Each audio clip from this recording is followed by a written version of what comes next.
ஒரு முனிவர் புல்லை எரிச்சா. அதிலிருந்து தீ போன்று உருவம் எழுந்ததாம்.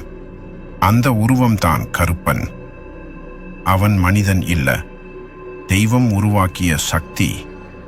பழைய கதை சொல்கிறது, ஒருமுறை தர்மம் குறைந்து தீய சக்திகள் உயர்ந்தபோது வால்மீகி முனிவர் தர்ப்பை புல்லை எடுத்து வேத மந்திரம் உச்சரித்தார்.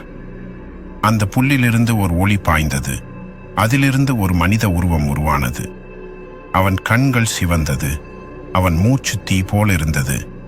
அந்த உருவம் குரல் எழுப்பியது, என்னை யார் அழைத்தார்?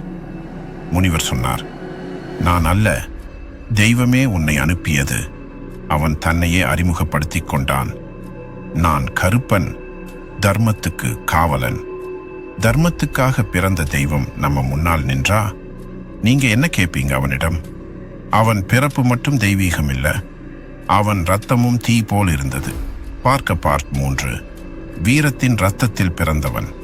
இது மாதிரி மர்ம கதைகள் இன்னும் நிறைய இருக்கு. சப்ஸ்கிரைப் பண்ணுங்க மேன் ஆஃப் மிஸ்ட்ரி தமிழ். அடுத்த மர்மத்தை மிஸ் பண்ணிடாதீங்க.